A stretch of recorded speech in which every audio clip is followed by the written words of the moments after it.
against this right back, Charlie.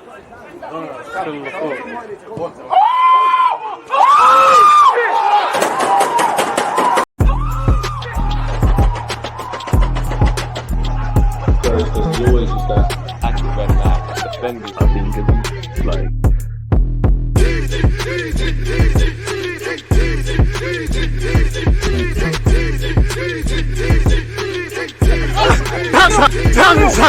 People deluded, I'm back again. Come on, Ian, bro. Come on.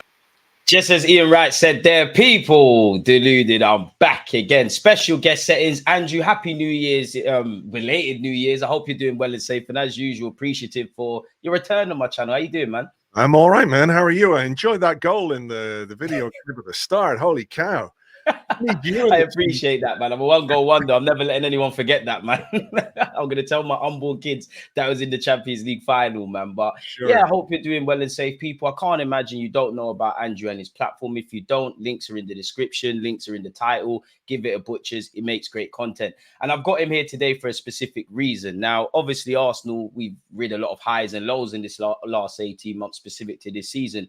Obviously, with it being the 16th of January, how are you feeling about the football club and our performances on the field at this moment in time, broski? I mean, it's a bit weird because I think everything was going pretty well until Christmas, and then we've had a bad couple of weeks. And I think that clouds how people feel about things until the next time we win a couple of games. But, you know, we've been through some difficult periods as Arsenal fans over the last few years. And I guess the way I would put it is the frustration of not being quite at our best or not being quite at the top of the table is much better than the frustration of being terrible or eighth or can we scrape into trenches?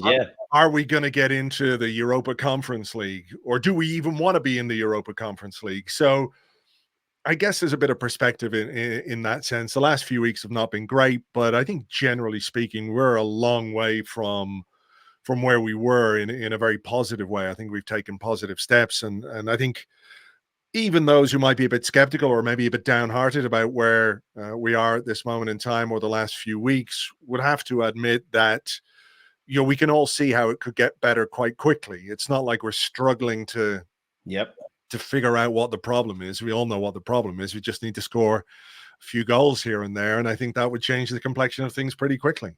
I think you're bang on the money in that. Obviously, a week is a long time in football. So when you played 19 or 20 game weeks, you can imagine the sentiment around every football club being said. And obviously, Arsenal in the last 18 months, we found ourselves attempting to challenge for a league title. As you alluded to, it looks a lot rosier from the days of us, simply put, being in the trenches, not really being that good, back-to-back eights finishes or whatever it was.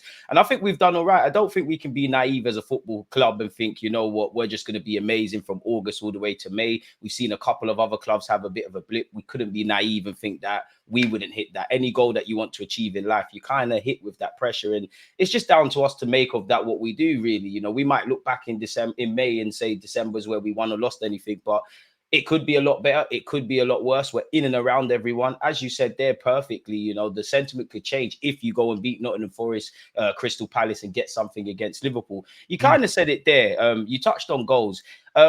What has gone wrong for you in terms of the last couple of games? Like, why have we not been able to convert? What do you have it down to? Is it the manager's tactics? Is there psychological issues? Do we simply not have the personnel? What's your thoughts on all of that? Well, man, if I had the answer, I'd be on the phone to Arsenal. I'd bottle it up and sell it for £1 million. You know, I don't think there's any one thing, to be honest. I think the players that we've got are definitely capable of scoring goals. We've seen them do it before. They're not scoring at the rate that we need them to. And that opens up a debate about whether we need somebody else in or whether we need a different kind of striker. It's really hard to put your finger on exactly what it is. You know, I think it could be just a little period in the season where things aren't going as well as we need them to. Is there one specific reason why Saka, Martinelli, Havertz, Odegaard, Gabriel Jesus have all kind of forgotten their shooting boots or forgotten how to put the ball in the back of the net? I mean, I can't imagine it's anything sort of systematic. I think it's just an unfortunate coincidence, you know, which doesn't mean that, you or I or anybody watching this wouldn't like something else in the forward line. I think there is room for that at Arsenal right now, but I also think we have to acknowledge that the players we do have are capable of doing better. If we weren't creating chances, like the Fulham game was a bit of a one-off, wasn't it? In that we didn't really create a great deal, but that's basically the only time that's happened this season. Other games we have created plenty and just not scored the goals. You think of Aston Villa away, we should have scored there. West Ham at home, we definitely should have scored. Newcastle was maybe a little more even. I think the teams kind of cancelled each other out a little bit in there. I don't remember too many big chances in that game, but I don't think at the same time that we played in a way that deserved to lose that game. And it was obviously a contentious way to lose it with the goal being disallowed about 5 times. And their dodgy goal as well. Yeah, exactly. So, I think it is just a little bit of bad luck, unfortunate timing. And I wonder maybe, though, I mean, I'm trying to be glass half full on this, is the right time, or is not the right time, but is the best time perhaps to have a little period like this in the season in December, January, where you then have time to make up for it, where you could get yourself going again and get a run of wins under your belt, and the table starts to look a lot healthier. It's better than having this problem in April. If we get to April and all of a sudden we can't score goals, there's no way you're getting anywhere. Whereas now, at least they've had a little bit of a break, some warm weather training, chance to reset, to maybe get some shooting practice in, and figure it out. Because I do think we are capable of better. No question in my mind. The players that we have are capable of better in the final third. And I expect that's been a bit of focus for Mikel Arteta and the coaching staff during this period where they've been in Dubai. I think you're bang on the money in that. I would rather it happen now because we've got some time to salvage stuff rather than what has been the case of the last 2 seasons, that when it's the business end where you just need to win games, we've kind of not been at it. So I'd rather it happen now, as you said, with us going to Dubai and then bringing their family and Mikel Arteta, just having a change of scenery. Hopefully we can get back on it and start afresh. And as you said earlier, the sentiment changes very quickly if you win a couple of games. So I hope that is the case. I agree with what a lot of Arsenal fans saying, that I would like a striker, but I think Mikel Arteta says it best in that my job is to maximize the existing players. Whatever we say about Saka, Martinelli, Odegaard, Jesus, these are players that many clubs would dream to have. So we need to get a bit more out of them. Even if we sign a striker that's going to get us 20, 30 goals, Mikel Arteta says we need to be a team that can get 100. Last time I checked, one man isn't going to do that enough. So by himself. So it is, the workload is going to have to be shared. I'm being a bit of a devil's advocate here. Could you say Mikel Arteta may or may not have been a bit naive in how he's assembled the forward line? I only say that because in terms of our project, I like what we've done. I think Arteta has shown he can rebuild the team. If we move the metrics and we're thinking of winning a title, obviously there isn't that many strikers out there to us fans that you could say are going to take us up a tenfold. But you look at City, you look at Liverpool, they've got proven goal scorers. We don't necessarily have that. And I think Arteta said it the other week, and he more or less said that what Odegaard, Martinelli and Saka did last season was a bit of an anomaly. So me knowing that Mikel Arteta is a very methodical individual and he had to have sat there in August and looked how he wanted to improve the team, obviously signed some players. Do you think it might have been an opportunity he missed not signing a striker? Because one criticism of Gabriel Jesus is he's never scoring goals hasn't necessarily been his strong point. I have a lot of admiration for Eddie Nketiah and how he stepped up, but there's question marks over how he could do it. And with the young players, it's like a bag of randoms, really. You don't quite know that they're going to get them goals, and ultimately goals win games. And, you look at the last few games, I think we've actually done enough to win, but ultimately people will point towards, well, we didn't put the ball in the back of the net. And I go back to what you said earlier. And I think for me, up until this kind of blip, I was more disappointed in the games we actually drew than lost. I think there's only been 2 times I've really been unhappy with how we played. I look at West Ham in the League Cup and Fulham the other week. I don't think there's any other positives, but other than that, we've been the more dominant side. So do you think it's an opportunity missed with not signing a striker and maybe a bit of naivety in that regards? I've said this before, but I do think the injuries to Thomas Partey and Jurriën Timber have robbed us of quite a lot. Yeah. This season. And I know what you're saying when he talked about the goal scoring exploits from last season being a bit of a one-off and maybe hard to replicate.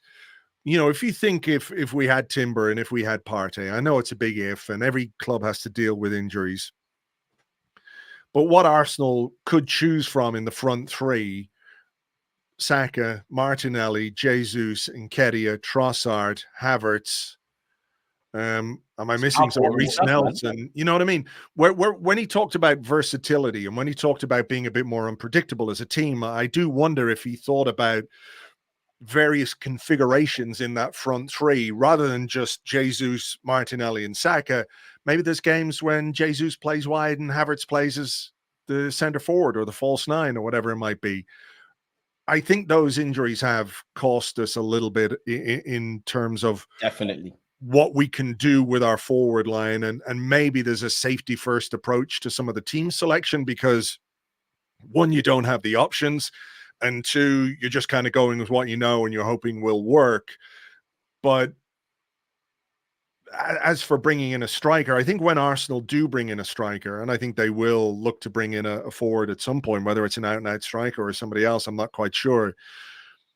That has to be the right player. It really has to. You can't just bring in any old player. You can't just do I agree. The equivalent of what we did a few years ago. Remember the January window, we brought in Cedric and Pablo Marie. Yeah, we can't go backwards. You can't do those kinds of deals anymore. If you're at the top of the table, you cannot really afford to get big decisions wrong when it comes to centre forward. And I don't know that this or last summer we had the ability to do that with the other deals that we did. You know, with Xhaka going, he had to be replaced.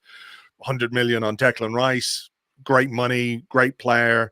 Nobody's arguing. Yeah, but expensive. And it cuts into what you can spend. And we did spend, you know, whatever it was, 40 million on Timber. And unfortunately, he got injured in the first game of the season. So 50 minutes, yeah, really unlucky. Yeah, so I think we've been unfortunate in that regard. But when it comes to that next upgrade, if you want to call it that, at centre forward, it absolutely has to be the right player. I mean, you can't be 100% certain, but I think if you put the groundwork into a player, his character, what he can bring to the team, what is the team missing, how do we fit him into our system, you can mitigate some of the risk with transfers.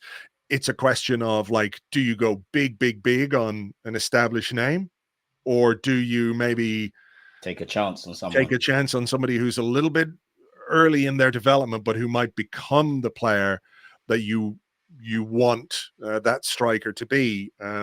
Finances might dictate that decision for Arsenal, but again, it's about making sure that as much as possible you're bringing in the right player rather than just any player. You know, you see a lot of people talking about, well, we've got to get anyone in, get a striker in, get any. And they'll be the first to turn on the players when ultimately they don't do the job. But football fans have never been the most, you know, sensible folk at times with all the emotion involved in the game. Exactly. Like everyone loves a new transfer. Everyone loves a new signing. Shiny new toy. But the gloss wears off very quickly if that player is not the right player. Exactly. So, you know, they're going to have to think very hard about how they upgrade and how they add to the squad, because I think it's not the only missing piece. I don't think it is, but I think it is a very key piece to where this team can go, which means it's a very important decision, and the right work has to go into making that transfer happen. I'm with you. I think there's a couple of missing pieces that we can bring into our squad, whether there was a squad fillers or people to come into the starting 11. I do think a striker is not going to arrive in January, but when we get one, as you said, they have to be that kind of player that's going to take us to the next level, and that will help. If we can have that, if Jesus could score some more goals and keep doing what he's doing, if the other boys in and around can keep chipping in goals, then I think we've got everything. Because I always say I don't think a striker helps all of our issues, because that striker is human. When they have that one-off day, what are we going to be saying then, really? The other players are going to have to fill in and things like that. What do you make of this whole FFP stuff? Because based on what you said, a thought went off in my head, and it's something I've wondered. Obviously, I'm not privy to Arsenal Football Club, and I'm definitely not a finance man. But when I look at some of the decisions we made in the summer, I don't think it was the single factor, but maybe we didn't have money to get a winger in that played a part in maybe Nelson getting a new deal. I know Balogun wanted to leave, but in the terms of we weren't really seeing too much money coming in, letting him go. Obviously, with David Raya, Brentford helped us out in terms of getting that on a loan. We all know Timber coming for 40-odd million. Declan Rice was a club record signing. Do you think in hindsight we was closer to FFP than, you know, we was made to believe, which we're now finding out in hindsight? And if that was the case, what do you think of the signing of Kai Havertz for 65 million? Oh, man. Well, Havertz was quite early, wasn't it? Havertz happened relatively early in the summer. I think Havertz happened before Declan Rice. Yeah, he was one of the first through the door, really. So he was clearly a player that they wanted. It didn't restrict us from getting Declan Rice. It didn't restrict us from getting Jurriën Timber in. I think the Raya deal definitely was one where we were cognizant of these rules. I think it's very interesting to look at the January transfer window this year compared to last year. Yeah. Last year, I wrote about this a bit today in the blog. Make sure you send me a link so we can put that in the description, man. Yeah, they spend Premier League clubs spend over £700 million in January last year. And so far, the only big deal that's been done in the Premier League this season, beyond a few loans here and there, is Spurs bringing in that defender from Genoa. Yeah. And that's it. Now, there's still time. Obviously, it's the 16th of January. A couple of deals might take place. And, you know, that sort of has a rolling or a knock-on effect, you know. So this club has got a bit more money. They might spend a bit more money, and it sort of sends a few dominoes tumbling. But I don't think there's any way we're getting close to what the club spent last season. And it's hard not to think that maybe these rules, which we've seen this week with Everton and Nottingham Forest, admitting to breaches of the profit and sustainability rules, they've admitted to those. It's a question now of punishment and mitigation, maybe. Yeah. It's hard not to think that some of the lack of January transfer activity is connected to now the Premier League very visibly enforcing these rules and applying punishments, right? Everton have already been deducted, what, 10 points, and they might even get another 6 based on reports. Yeah. You know, so that's 16 points in one season, and it's pretty unprecedented for Premier League clubs. We've like all heard about FFP for years and years and years, but nothing has ever happened. And look, people watching this will be talking about, well, what about Manchester City and what about Chelsea? And look, I know, I get it completely, but I think there are some significant differences between what Everton and Forest have been found guilty of or admitted to and what City are doing. City are not admitting to anything. They're not. They're going all the way to try, really. Yeah, and I think you know, they've got very expensive lawyers, and I think they've got very expensive accountants who can make it extremely difficult to try and figure out, well, okay, where did that money come from, and where did it go, and what did it do? Like, I'm not a finance guy either, but you know. And I'm not saying City are laundering money or anything like that, but there are ways, I'm sure, of presenting. There's ways of, if not breaking the rules, bending them around, and you know, it feels like an episode of Narcos. Or making it so, exactly. Or making it so difficult to figure out like the provenance of funds and where they're coming from, that it, you know, maybe you get there in the end, but it'll take you a really, really long time. Whereas Everton being like £19 million over the limit, that's easy to see, you know? So I think there might be something to that. You know, Arsenal took David Raya on loan, paid a loan fee maybe of 3 million. We've got to pay the other 27 million next year. And probably IOU. Ticks over into the next accounting period. Therefore, we're within the guidelines of what you're allowed, you know, the losses that you're allowed post, you know, in a particular year. So I do think there is something to that for sure. And that's probably why I don't really expect much to happen with Arsenal in this transfer window, unless we sell somebody, unless we sell, you know, a player like Smith Rowe or Nelson or Nketiah, who, because of their status as you know, academy players, would basically be pure profit on the books. Therefore allows you to invest a little more, but like, who's going to buy them? That's the thing. And I think you made an interesting point. I do think, you know, obviously everyone's clubs are different. As an Arsenal fan, I don't necessarily care about other people's finances. But when you look at the deeper structure, you do, again, just reading the news is one thing, but you hear Chelsea, Newcastle, Arsenal, everyone apart from City, who don't really look like they're buying players. They need to sell before they can buy. They need to tread closely to FFP. So it seems more of an industry thing than an Arsenal specific. So with that being said, and obviously on one hand, we can both comprehend that. But naturally, I guess we both maybe not necessarily expect us to sign world beaters and things, but we would like signings. I'm not sure where you feel the immediate priority for strengthening in January, but do you have any confidence in signing anyone in January? And what positions would you say are kind of like Mikel Arteta, if we have to bring in someone, we can't leave January without addressing a certain area of the team? I mean, it's a difficult one, man. It is a difficult one because you can make a case for a defender. Does that help us with our goal scoring problems? Not Definitely not. not directly, but it might allow you to restructure your team in a way which could perhaps get a bit more out of the attacking side of things. Midfield, we've got Declan Rice, we've got Jorginho, there is Mohamed El Neni, and Thomas Partey is coming back. And if Arsenal can keep Thomas Partey fit when he returns, that is a big if, though, of course, But if they can, then it probably means you don't need a midfield signing. The striker thing we've already talked about. I think that's too important to rush a deal in January. Yep. If it were me, if I could choose any position to bring in a player in January, it would be a wide player. It'd be a winger, somebody who's got maybe you said this, something that look, I love Martinelli and I love Saka, but maybe something that they don't have. Maybe if you've got somebody with like absolutely blinding pace, just gives you that little bit of a different threat.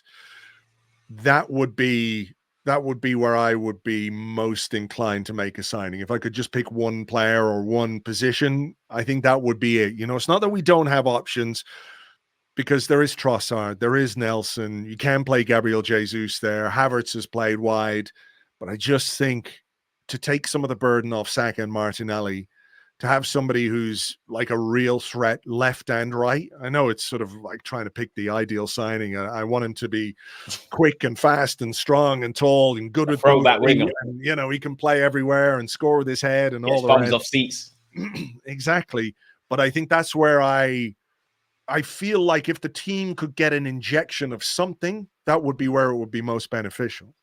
I think you're bang on the money, man. I think if it was up to me, I desperately want to address central midfield. I think when you look at our defense and our attacking options, whatever people say, in terms of longevity, you can kind of see that. I think midfield is a bit cloudy with the exception of Declan Rice. Partey, there's question marks over his long-term future. I don't know if Jorginho will be here next year. I like El Nene, but the way we're going probably shouldn't be here next year, probably. So I would like a central midfielder, and God forbid anything happens to Declan Rice, then I do think we're in trouble. Hopefully that isn't the case. I do share your opinion in that a defensive body wouldn't go amiss. I think we're playing a dangerous game, and I hope that in particular Saliba, Benjamin White, and obviously Gabriel don't suffer injuries. And we know a couple of them. Zinchenko's out at the moment. Tomiyasu is a bit of a regular when it comes to injuries. Benjamin White is documented he's carrying on, so I wouldn't be against that. As you said, I think everyone would like a striker. Whether we're able to do that in January, if we could, great. If we can't, get that done ready for the summer. And I share your opinions on a wide man, because I do think, as much as I like the romance around Arsenal, we've got a young manager and a young team and we're growing, and in line with our rebuild, that's great. But in terms of trying to fight for a Premier League title, I do think the burden is probably too big on Saka and Martinelli. Saka in particular for the last few years has been performing week in, week out. And I won't quite say we burnt him into the ground, but he was due a kind of poor run per se based on the standards he set. And then obviously, we didn't bring these players in, but we was once linked with Pedro Neto, Rafinha. Obviously, we all know how the Mudryk case ended. In terms of that electrifying sort of pace, I do think Mikel Arteta wants that. And I don't think it's fair for me to say he doesn't trust certain players, because I do think he likes Nelson. But the facts are, Reece Nelson's played 87 minutes. Maybe being devil's advocate, if Mikel Arteta had a genuine option that he feels is on par with Saka and Martinelli, that's pushing them, they could come out. The other guy could come in, because I do think Saka and Martinelli, more than anything, psychologically, probably just need to breathe a bit, really. Come off the bench, grab a goal, and then kind of we restart. So I would like a wide man. I don't know if there's any kind of Trossard-y kind of deals that could get done, but we'll have to see. I know we're skipping ahead to the summer, but I didn't ask you. In relation to a striker, obviously you're not the decision maker, but what striker would it be for you? We've been linked with Vlahovic, Osimhen, Tony, probably more people than I can remember. What would be the one for you if you was obviously able to make that decision? Oh, man, that's one I've thought about a bit. I'm not sure. Like, I've watched Osimhen. He's obviously very talented, scores a lot of goals in Italy. Like, he's different, certainly, to what we've got. Tony, I like, but scores a lot of penalties.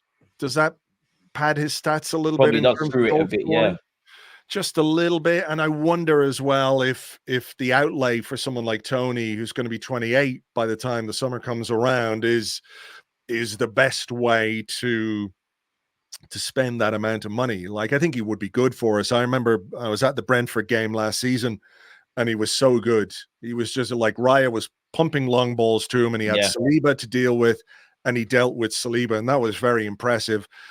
Like, if Ivan Toney was 2 years younger, I'd be much more inclined to say, you know Yeah. what, he's got the experience in the Premier League. He's got maybe his best 3-4 years ahead of him. But with everything that's gone on, missing 6-9 months, basically, does that have an impact on your career? Maybe it makes him more hungry. Maybe it makes him more determined to make the most of the years he's got left.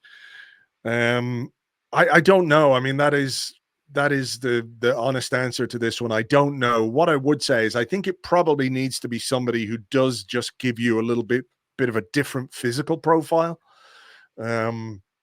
I'm not saying we should just start like lumping long balls up like he's Peter Crouch or something like that, but there are periods in a game where we need that. Where maybe you do. Like if you're playing against a team that's defending their own 18-yard box with 10 men behind the ball at all times, like unless you're Lionel Messi, you're not getting through there. I love our guys, but nobody's Lionel Messi in this team, Well, nobody's Lionel Messi in this world, but you have to try and break these teams down a little bit differently, and perhaps aerial threat is quite close to the top of the list of attributes that you would want this player to have. What about you? Who do you fancy? It's a weird one because it's like I this is gonna sound crazy, and I obviously think Mikel Arteta wants goals from his striker. No matter how much the game changes, goals need to be scored by your forward. But for want of better phrases, it feels like scoring goals is the least important kind of facet of a Mikel Arteta striker. Or respectfully to Gabriel Jesus, you probably wouldn't be here because that's the one kind of mediocre aspect of Jesus's game. And I wonder if I look at Tony, I see little bits and pieces of you'll stand up there and be a physical outlet. You'll drop deep, you work the channels, and that's what I think Arteta wants. But then I look at the profile we're linked with. Obviously, they're very different from what Arsenal might be talking in the rooms and whatnot. But I look at, we were once linked with Watkins, we're linked with Ivan Toney, we're linked with Osimhen, and I try and find myself thinking, what are the similarities these players have? And there's very vague similarities that come with where they play, but they're all very different. If it was up to me, I'm probably on the Osimhen train. Personally, I think he's not heading to Arsenal. I actually think we're going to go for Ivan Toney just because he's got 18 months left on his deal. He's changed agents, provided, like you said, after this absence, he comes back and it's like he never left. I think we'll go for that. I think we have to probably look at bringing in a couple of homegrown players. I don't know if people will leave, but Nelson and Nketiah, Ramsdale, and probably a few others, they're always linked with moves away, and some of them probably will leave in the summer, and we need to keep that for registration purposes. So for me, it would probably be Osimhen. I would like us to revisit the Vlahovic one. I know his stock's kind of fallen, but just on the basis of Mikel Arteta scouted him aggressively, you must have a use for him or have a vague clue as to how he could, be a success for us. And I'm all up for Tony. And then you look at like the guys that have kind of been on the scene for 18 months, like the Bona faces and things. I like them, but I'd be lying to you, bro, if I sat here and said 100% I'm convinced. I don't think there is a striker that I'm 100% convinced with. I'd love to see us get Osimhen just because I think that is a level raiser, but I'm not too sure, man. I'm really not too sure. And as you said, like, I don't even know if we sign a striker. Do you think we'll sign a winger as well? Because Jesus could be utilized in them areas. And based on Jesus's language, he seems a lot more open to being versatile versus when he kind of signed for the club and he was saying, you know what, I want to be a number 9. Yeah, maybe. I think the summer will be really interesting. And I think when you mentioned Boniface, I think it's a very interesting transfer to look at, the way that they got this player in and he's become one of the best goal scorers in the Bundesliga. So they're out there somewhere. Those players are there. Those players are there, and look where they are in the table this season. And this is a guy now who, if you want to buy him, what are you going to pay? Massive money, right? Massive money. So my suspicion, I could be completely wrong, and this is not based on any information whatsoever, is that is the kind of deal we will try and do. Jack is doing us a favor and putting the sweeteners out really and truly and singing the club's praises. I don't even mean Boniface himself. I mean, like, find a guy who is just there and is just ready to make that step and to become that player. It feels to me, having spent 100 million on Declan Rice and 65 million on Havertz and whatever we'll pay for David Raya, and hopefully if we sell players, we have more money to spend next summer. But I find it hard to see Arsenal doing another 130 million, whatever it might cost for Osimhen. I just don't see it. I'm not saying I'd be averse to it. I just don't see it. Neither do And I. I wonder if the most cost-effective way of filling this position is by finding that player who is at a club, is doing okay, doing pretty well, showing a lot of potential, and is ready to take the next step forward, which of course will come down to Edu and his scouting team and those guys. And maybe not everyone will be happy with that. Maybe everyone just wants the big name. They want the Tony, or they want I the think Aussie that's what name, which people I want, to be completely honest with you. understand as well. But my suspicion, or I just wonder if that might be the way we go, because it might then allow you to invest a little more elsewhere as well. That you could perhaps bring in another wide player. You could bring in a Pedro Neto and a striker, and you look at your forward line, and do you let Trossard go in the summer? Maybe do you let Reece Nelson go in the summer? Do you let Eddie Nketiah go in the summer, where there's more of a market for these guys, and the space in the squad opens up for that kind of surgery, if you like, where you're going to get rid of a chunk of players, you're going to bring in two players you really believe in, or the manager really believes in. Because I think there are, when you look at the way some of these players are being used, it does make you wonder if, or how much Mikel Arteta believes in them. Yeah, because on the peripheral things, Trossard's been decent, but like hasn't really started many games in the Premier League. Sometimes doesn't get off the bench, or comes on late. Reece Nelson hasn't started a Premier League game since 2020. He only played 87 Premier League minutes, Nelson.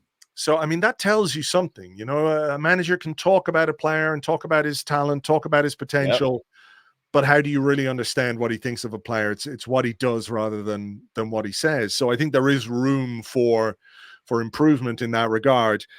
I just think it is a question of this stuff being much more doable in the summer than it is in January, though. I think you're bang on the money. And even like someone like Smith Rowe, who, people want to see him play as an 8, can play as a 10, made his name on the left-hand side for Arsenal. He hasn't really been given a look in. Where are you at with Emil Smith Rowe? Our number 10's almost a forgotten man, really. I don't want to quite say it's the beginning of the end, because these things could change, but it's kind of been the same theme it was last season. He has been fit for the last few games, hasn't really got a look in. And again, for me, when the team's performing, I don't think anyone can have any complaints when you're on the outside of things. But when the form is kind of shaky, and bar the exceptional, Saliba, Declan Rice, people of that ilk, everyone's position is kind of up for debate. That's when I kind of think, you know what? Could Arteta change things? Could he put a player in that has a bit of a positive chip on his shoulder, hasn't been starved of football? And I'm not criticizing Arteta, but there just has been a reluctance to do that. So where are you at with Emil? I kind of miss him. I really like him as a player. I think he gives this team something that maybe the others don't. There's an ability to burst between the lines, which we don't see from some of the other players. I think his ability to arrive in the box at the right time is quite interesting, and maybe something we could have leaned into a bit more over the last couple of weeks. I go back to what I just said, though, about what a manager does versus what he says. Yeah.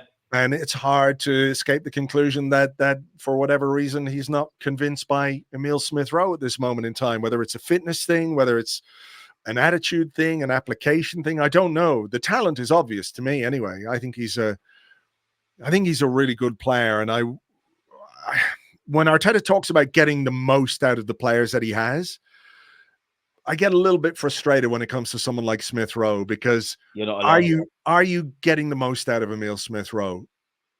I don't think so. He's not playing, so no. You're not playing him. You're not playing him. And I get it. And like, if everyone was playing brilliantly and we were scoring loads of goals and he couldn't get in the team, you just say fair enough. That's it. You hold your hands up and say, well, look, he's just got to keep his head down, wait for his chance. I think over the last few weeks, there have been more chances to give Emil Smith Rowe playing time that haven't been taken. And I hope, in the second half of the season, he is somebody who we can count on and lean on. He is an asset. He should be an asset to this team, because I think he can score goals, and I think he can bring a dynamic to the front, not necessarily even the front three, but to the final third, that maybe we don't have as much of as we would like. So if Arteta is true to his word about getting the most out of the players that he has, and if nothing much is going to happen in January, I think it is incumbent on him to try and integrate Smith Rowe more. And if that means sometimes taking Saka off or taking Martinelli off, I'm not just taking Martinelli off to put Trossard on, which is just sort of the easy way of making a substitute. Think about it a bit more. Maybe you can reshuffle your team a bit. Maybe if Jesus is starting up front, you can take Martinelli off and put Jesus wide and push Havertz to the 9 and play Smith Rowe alongside Martin Odegaard and ahead of Declan Rice. I'd love to see a bit of that, because if you do want to be unpredictable, if you do want to bring a measure of versatility to your lineups, that seems to me like not an easy way to do it, but certainly a feasible way of doing it. And look, I'm like you, I'll hold my hands up and say, I don't know everything that goes on the training ground. The manager is making his decisions based on far more information than you or I or anybody watching this. But, at the same time, I think we understand the players that we have. We understand some of the problems that we have, and we're all looking for solutions. We're all looking for internal solutions, because like the manager says, word for word there. So there's one of them for me. And I hope that in the second half of the season, whatever might happen with him in the summer, I hope that in the second half of the season we can see a bit more of him. I'm with you with that. I think when you look at the academy boys, I think with Reece Nelson, it's probably, dependent on, if we bring in a striker and Jesus is used out wide, or if we get a striker and a winger. Where I look at someone like Eddie Nketiah, I'd love to wake up tomorrow and you get 15, 20 league goals and you keep on improving, but it does feel like you're someone that could bring finances into the club, which count as 100% profit. Smith Rowe looks like a peculiar one, because I would imagine Smith Rowe, Nelson and Nketiah, there must be indirect interest in them in January, or people just seeing the feasibility. Now, as you know, Arsenal in that weird position where we can't really buy before we sell. We can't really sell before we can buy, and we're kind of crippled by FFP, so we can't let them go. And I hope Mikel Arteta can utilize Smith Rowe, as you said. I want to see the words kind of match up with what you're physically doing. And I look back, when you said about trying things differently, I look back to a few years ago. I think it was 3 years ago. I think we played, whenever Lokonga was actually part of our first team, we played Brighton and we had Lokonga as the lone 6 and Odegaard and Smith Rowe either side. I said it at the time, I think that was the right idea from the manager, but it was at the wrong time. And now that you've got Declan Rice, obviously you can play as a lone 6 and chaperone, and you've got Odegaard and Smith Rowe showing some fitness. I would like to see some versatility. I do think Arteta has shown he'll play players in different roles. And I'm a bit weird where Smith Rowe's concerned, because is it the kind of thing where, the system kind of left Tierney? It looks like it's leaving Ramsdale.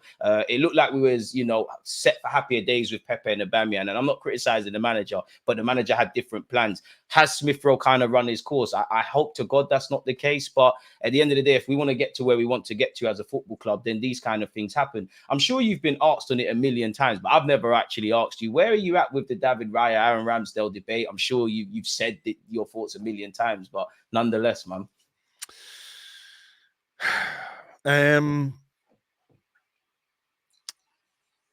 It's a difficult one, because I think maybe Raya is more aligned with what the manager wants from a goalkeeper with his feet. I don't know that he's been a huge improvement over Ramsdale. I think we've swapped a 7 out of 10 goalkeeper for a 7 out of 10 goalkeeper. Just slightly different versions of that, and I like both of them. I don't have any problem with David Raya. I think he's a good goalkeeper. I think some of his distribution is excellent, but I think he has his flaws, as did Aaron Ramsdale, as we saw a couple of times last season with the ball at his feet. There were some moments where it didn't work, or we made mistakes and we paid for those mistakes. But I think with Ramsdale, we had a little bit of track record of some big performances from him. Liverpool away last year, Liverpool away, Spurs away. Spurs as well. I think we were absolutely the better team on the day. We were well deserving of the win at White Hart Lane, but we also had a 10 out of 10 performance from our goalkeeper, who made saves. He was so good that day, one of their fans decided to kick him. That's how good he was. So the thing is, we haven't seen that with Raya. Yeah, I'm not moved by Raya yet. I do think with Raya, it's a bit of, Ramsdale has a bit of a cult-like following. I do think David Raya wasn't helped when he came into the club. I don't think how the fans have behaved, or maybe not necessarily Arteta, but Arteta's kind of language around our sub goalies and things. I think he underplayed how much of a snowball effect it would have. I'm not suggesting you can find a prime Petr Cech or Van der Sar, but maybe if you found someone that's head and shoulders evidently above Ramsdale, even Ramsdale and his dad could say, you know what, fair enough, he's better than me. It's like a mixed bag, really and truly. It is, and I think the thing I would say, just in mitigation of Raya, you know, when I talk about those performances that Ramsdale put in where he made unbelievable saves, I don't think Raya has had to have one of those games. Yeah. You know, we haven't been in a position where we've been peppered with shots and the keeper has had to make 5, 6, 7 saves in a game. So there is a slight difference in the context of how we're judging them. But I just think, you know, we haven't made a really significant improvement in the position. And maybe there's been an element of disruption, you know, within the squad, on the training ground. I'm not saying that anybody's being anything other than completely professional, but Ramsdale's a very popular guy with the fans, popular guy within the dressing room. Live character. And then look, I think they all understand how football works. It's a ruthless business, and you can be facts, you know, cream of the crop one day, and then the next day you're out on your ear. That's just the way it works in football. I think players know that as well as anybody, but I don't think it has been as positive as Arteta perhaps had hoped it would be. And I would broaden this out a little bit and ask a question or two about the goalkeeping coach, to be honest. I mean, after we signed Runnison, I'm not gonna lie, I did kind of think that, but in the goalkeeping coach's defense, I could kind of circle back to Mikel Arteta, because the goalkeeping coach can suggest people, but there had to have been a delegation where you're watching this guy's games or you're watching these goalies' games, and someone's had to have agreed. But that I am a bit weird with Mikel Arteta and goalies, in the same way he always brings in a centre half. I know I'm being a bit harsh without context. He had to do certain things, but it does make me look at that. And I do, you know, if David Raya is only a couple of percentages better than Ramsdale, but that takes us to winning the Prem in terms of fine margins, I'm all for that. But for me, I'm yet to see the David Raya that I was quite frankly wowed by at Brentford, really. And I do think he's dealing with the pressure, because, as you know, even down to the way you breathe at a club like Arsenal Football Club, everybody's got a lot to say. So it's crazy. Different. Yeah, and I do think there is a question to be asked, though, about the goalkeeping coach. He brought in Rudiger, you know, who's just nowhere near the level needed for any Premier League club, let alone Arsenal. Matt Turner, really nice guy, just not good enough. But you know, this is a football team set up for a goalkeeper to play with his feet, and Matt Turner, by his own admission, said, "That's not my game. Good shot stopper, but I have a lot to learn when it comes to why did we sign a goalkeeper who was completely at odds with the way we wanted to play? Was it another stopgap sort of signing? Like, let's just get him and deal with it again. I don't know. They paid $6 million for him. You know what I mean? From an MLS team. That's a little bit of a question mark for me. And then the question mark again is like, Raya and Iñaki Kanya have got a relationship that goes back some way. That's a good point. Is the decision to bring David Raya in because Iñaki Kanya prefers David Raya to Aaron Ramsdale, or because David Raya is the player that Arsenal need right now? I think there's a slight question on that, you know? And that's a weird one, because it's like, how could you can't really answer it really and truly, and it does kind of look like I'm kind of helping my boy out, really and truly. I'm bringing in one of my kind of guys. Obviously, they're from the same kind of background, so it could kind of be that. I do think a bit of it evidently is down to what you said about being comfortable with a ball at your feet. I would say for me, the one thing I would kind of say I would give to Raya over Ramsdale is probably, I don't want to say temperament, because there's many environments. I think Ramsdale, when we're under the caution, Pete, quite frankly, people could hide. Ramsdale was always someone that's going to face up to the music. But I do think maybe Raya's kind of calmness in certain situations to kind of stick to the script is probably why Arteta probably wants him. Ramsdale does have that knack of, 9 out of 10 times he will do what Arteta wants him to do. But that one time that Arteta probably wants to, he doesn't. I think Raya will keep doing it. And I think they're a bit polar opposites on the spectrum. It's like Raya's very calm. Ramsdale's kind of radioactive. When Raya kind of has to be called into action, there's a bit of question marks. When Ramsdale's got time to think and get into it with the fans, that's when I'm quite scared of Ramsdale. Like, for me, when it's sunny at the Emirates, we've got all the possession in the world, and Ramsdale's not called into question, that's when I'm kind of like with Ramsdale. When you're playing the Liverpools of this world, Ramsdale's your man. He's popping it over the bar. He's showing courageousness. And to be honest, I would feel a bit disheartened if I was Ramsdale. Like you said, this is the nature of the business. Arteta has shown he can be ruthless, but you got a new contract. A lot of people didn't even want the guy at the club in the first place. He's then quickly immersed himself and become one of the fan favorites, signed a new deal, and then you've kind of been binned. But I would say, I think Arsenal fans, we've got to get comfortable with this, because I think had Timber have been fit and Tomiyasu been fit, we might be having the same conversations that we're having around Ramsdale, potentially over Benjamin White, if I'm honest with you. So it's a bit of a weird one, man. I don't know about that. I don't know about that, actually. I think he would obviously take some of the burden off him, but Mikel Arteta loves Ben White. No, I'm not debating if he loves him, but I just think he'd go to be a squad player. Yeah, maybe, or just, you know, we're better able to rotate for certain games or use different variations at the back.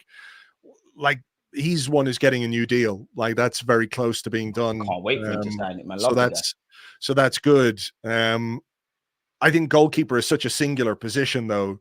Like, you can play right back for a few games, sit on the bench for a couple of games, come back in.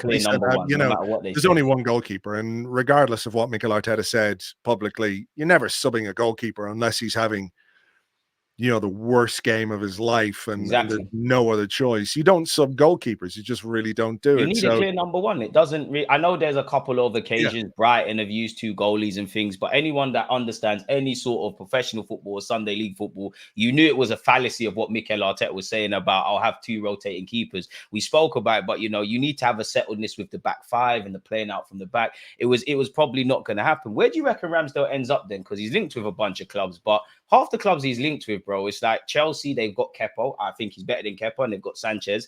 At the point of you signing for them, there's 3 keepers that could be the number one. Nick Pope, obviously, is going to be fit sooner rather than later for Newcastle. You've got 2 kind of guys there. Obviously, if you stay at Arsenal, it looks like Raya is the one, to the point where even if Raya drops a clanger, you could argue Ramsdale can't start, because it's almost like Arteta's not job is on the line, but his reputation is on the line. You've kind of got to justify why you spent this money or why you brought this player into the club. Like, obviously the club make a big song and dance about being collaborative, and I don't doubt that. But naturally, you know, if me and you and some other people, if we were in charge of transfers, you might champion a guy that I might not be convinced in, and we have to fight the cases and stuff. So I'd imagine not everybody at the football club was, if not necessarily have anything against Raya, if that was the best way of looking after our resources and potentially the effect it has on the team, I'm not too sure. So it's a bit of a difficult one. We've spoken a lot about the manager, and indirectly, what is actually your thoughts on the manager? Because I think he's contracted until 2025.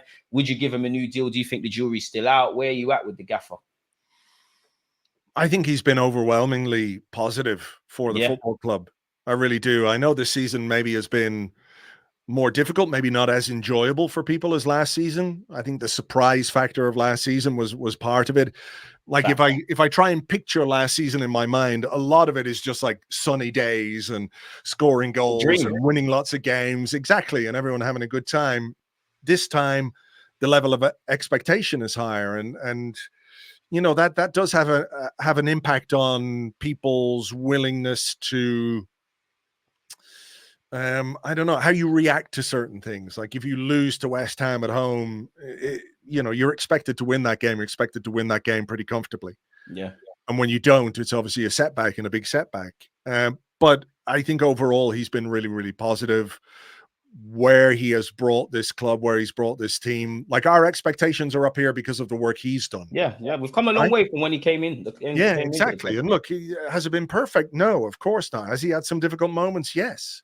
Has he come through them to build a team that we had expectations of challenging for a title?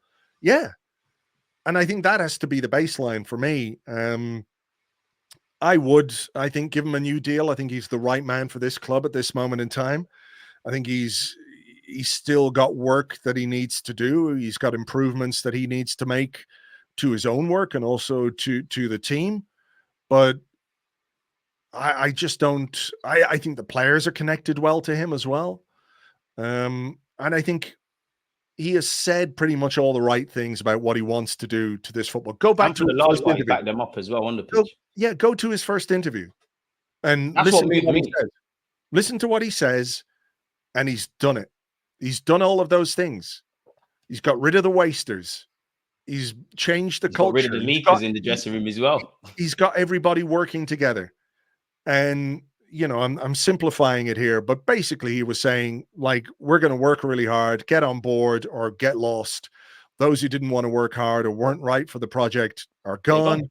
And you know, I think it takes a certain amount of bravery and also a certain amount of bearing in mind this is his first job as well. Yeah, hard-heartedness in a way, or you've got to be really focused and really you've got to have a fairly clear vision about what you want to be able to do the things that he has done in such a in a relatively short space of time. So look, can he do better? Yes, I hope he can. Are there things he could do or should do or shouldn't have done? Yes, every manager is like that and every manager makes mistakes, but I think he is the right man for this football club at this moment in time. And I think there are, you know, there are a lot of football clubs out there that would love to have him. Yeah. If he was available tomorrow, if, you know, if Arsenal did something stupid like sack Mikel Arteta tomorrow, you think he'd have any problem getting a new job? Get clipped from Barcelona and he'd be their new manager or something of that ilk, really. Exactly. So, you know, this is what we're talking about here. And then you're like, who do Arsenal bring in? Maybe Eddie Howe is available because he's going to get canned by Newcastle. I would want another Spanish manager. Really. Like, I'm not saying I want that, but I'm just saying think about what's out there and who might be out there to do the job before you jump any guns. But I think he will get a new deal. I think there is a level of pressure on him now to deliver some success and some silverware, which is why I think the FA Cup defeat was so frustrating this season. But for me, overwhelmingly, he has been a positive influence on the club and the team and the fans. And because, you know, like I said at the start, it's been a lot more enjoyable in the last few years than it has been in the previous years, you know, under Unai Emery and Arsene Wenger, you know. So I think you're bang on the money there. And I think with Arteta, I do think our fans, there is obviously fans that are balanced and stuff, but I think there's too many hyper opinions. I think he can do no good for some people. And I do think some people, like, just not really honest. Like, everybody makes mistakes. You know, Mikel Arteta is not an exception to the rule. I think there's more reasons to keep the man than not. I support Arsenal. I don't support Mikel Arteta beyond him being our manager. So if there was that manager out there that could now move us into being a Premier League title contenders or proper winners and things like that, and the club was showing the willingness, then it's the nature of the business, really. But I think there's more reasons to keep him. I think he's shown, quite frankly, big bollocks to make some very difficult decisions. I think he's a very calculated man because he was linked with the job when Emre got it, and for some reason he said no. So he's that. I think he's made some difficult decisions in terms of recruitment and people he's got out. They haven't all worked, but generally they've been all right. I feel in the last 18 months, the signings have been perfect. I do think there's a bit of naiveties about trusting in certain players, not trusting in others, the assembling of the squad, how we, in my opinion, how we navigate latter stages of European trophies, how we've performed in the FA Cup after we've got out. The big thing for me, I would say, with Mikel Arteta, and I think it more goes for those above him, in that obviously he's a very young manager. I don't know if he'll have a long career like Wenger and Ferguson and things like that, but he's at the infant stages of him being a manager. I don't want him to make any mistakes or do anything good, and Arsenal haven't got anything to show for it. I don't want it to be in vain. I don't want him to go to what I think he will do one day, the Real Madrids, the Barças, what have you, and say, oh, that didn't work at Arsenal, I'm going to do it elsewhere. And I guess I'm not going to say there's not pressure at the club on him, but that's kind of where I want it to see. I do think I am starting to get a bit more harsher on Mikel Arteta, like the players, purely because, as you articulated, since the man came in, we've done fantastic. Like, he's rebuilt the club.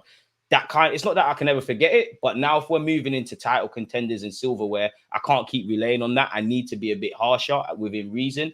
And that's kind of where I want to see it. That's kind of where I think, for argument's sake, you know, I think Havertz is settled. I hope he goes on and becomes amazing. And we could have brought in someone completely different and it didn't work. But then I wonder, that 65 million, could you have sorted out our midfield to another level? Could we have had a more like-for-like replacement for Xhaka? And maybe Martinelli would do a lot better. I don't really have a clue, really. My last question for you before I let you get out of it then, man. How are you feeling about Crystal Palace?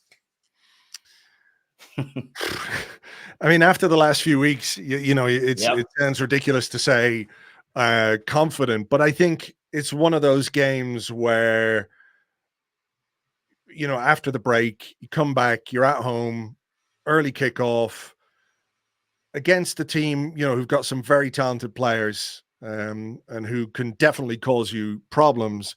But I think if you were picking not the ideal side, like you prefer to play Sheffield United maybe, and you could just, you know, make another 5-0. Yeah. We've already done that, so we can't. I feel like it is a decent fixture to get back to. I think we're capable of beating Palace. I think we've got to find our shooting boots. Amen. But I'm feeling pretty confident about it because I do feel like what's happened over the last few weeks has been not unlucky. That's wrong because you're the master of your own destiny. When you've got the ball in front of goal, you don't put it in the back of the net, right? That's what it boils down to. But I think we are capable of better. I think this weekend we'll see. Not like we've been terrible, yeah. It's just been there's a bit of unluckiness. Yeah, I agree. I think we'll see some of these players find their range again, and I'm going to go with maybe 2 or 3-1 win for Arsenal because I do think there's a vulnerability that we might concede a goal, but I think we will find our shooting boots this weekend against Palace, and I think we'll get back to winning ways. I think I'm like you, man. I think we've got no choice but to kind of be positive. At the end of the day, what's done is done. The good, the bad, the ugly, what we do beyond this point, we just have to learn from it. You know, I hope my players, and again, kind of in line with what we're talking about moving into being title contenders, it's now time to control those fine margins and be a bit more street smart. It's not necessarily good enough to have all them touches in the box, all that possession, all them shots. You need to put the ball in the back of the net. I feel when we have lost this season, with the exception of Fulham, we've been the better team. But I would trade places with David Moyes, with Eddie Howe, and whatever have you, because they've got points on the board. And we all know City are starting to roar. That man, Kevin De Bruyne, is back. I think the one luxury is we're in and around everybody still, not that I look at the league table. And I share your thoughts, man. Maybe I'm a bit more optimistic because I've just simply put Mr. Boys. Like, I've been watching a lot of Premier League football and we ain't been in action. So I'm going to, you know what? I'm going to go for 3-0, man. I'm going to talk a clean sheet into existence. I'm going to go with Saka and Martinelli getting on the score sheet. You know what? The whole front three, Jesus, Saka, Martinelli, let's hope they bag. I'm a bit concerned about what we're going to do at left back because, you know, reports coming out today still touch and go with Zinchenko. Hopefully that's a bit of game playing. I'm not necessarily being convinced with Kirill necessarily, even though I do like him. So I'm going to go with 3-0, but I'm sure Crystal Palace are going to spoil the day, man. But Andrew, this has been a fantastic stream, man. In this just under an hour, we've spoken about everything. I can't imagine anyone doesn't know about your platform, but we'll let them know where they can find you, man. Just arseblog.com.